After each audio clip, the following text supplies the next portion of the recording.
गुरुजी, आज के इस अंक में हम बात करने जा रहे हैं बुखार, लेकिन एक सामान्य बुखार नहीं।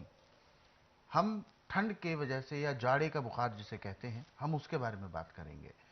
ठंडा बुखार यानी ठंड के मौसम में ज़्यादातर बुखार होना, ये किस रोग की निशानी होती है? क्या इससे शरीर पर कोई खासा इफेक्ट पड़ता है? ये लंबा चलता है? शरीर कितना, कहते हैं ना बुखार शरीर को तोड़ देता है, तो ये कितना इफेक्ट करता है शरीर पर? देखिए, ये मच्छर के काटने से होता है अच्छा। और ये मलेरिया की शक्ल है। हम्म। और जब ये बुखार आता है तो आदमी के दांतों से दांत टकराते हैं, यानी कप कपी चढ़ने लगती बहुत ज़्यादा। है जी। और शरीर ऐसे टूटता है जैसे पता नहीं कितने डंडे मार रखे हैं। हम्म। जितना मर्जी कपड़ा ऊपर उड़ा दे, ठंड नहीं निकलती। जी। और इसका उपचार भी आज पूरे संसार के अंदर बिल्कुल नहीं है। जी। परंतु मैं नाड़ी वैद्य और जड़ी बूटियों की पहचान होने की वजह से मेरे लिए ऐसे है जैसे खेत में से गाजर मूली निकालना। जब भी किसी को ठंड देखे बुखार आता है तो उसके लिए 100 ग्राम चूना ले लें और इस चूने को आधा किलो पानी में डाल के भिगो दें। 24 घंटे के बाद वो पानी नितार लें इसका। हम्म। उस पानी को आप किसी भी बोतल के अंदर डाल दें और उसमें 1 नींबू का रस डाल दें। जी। अब उस रोगी को हर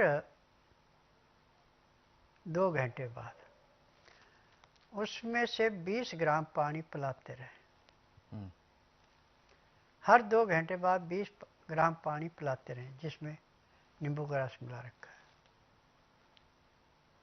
24 घंटे के बाद आपको दोबारा बुखार नहीं आएगा। 24 घंटे में उसकी बुनियाद खत्म। हम्म। और ये जो जाड़ा दे के बुखार आता है, टाइम इसका भी फिक्स होता है कि कितने बजे आएगा और कितने बजे जाएगा। परंतु इसमें ये नहीं है टाइम के हमने तेईये के बुखार जैसा लेना है, चौथे के बुखार जैसा प्लान नहीं। इसमें आपको हर 2 घंटे बाद 50 ग्राम पानी तक जाएगा बाद में। जैसे आज आपने 100 ग्राम चूना आधा किलो पानी में डाला, हम्म।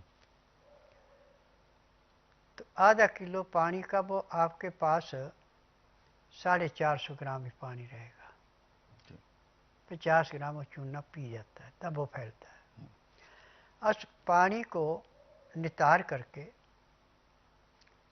बोतल में डाल के फिर उसमें 1 नींबू का रस डाल दें। अब उस पर ढक्कन लगा के रख दें।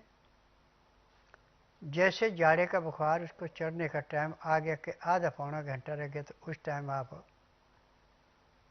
50 ग्राम पानी उसको पिला दें। फिर जो उसका फिक्स टाइम आने का 50 ग्राम उस टाइम पिला दें।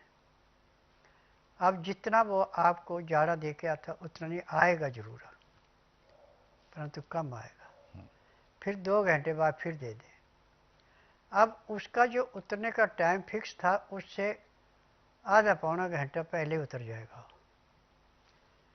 परंतु आप 3 दिन तक के क्रिया दोहराते रहना।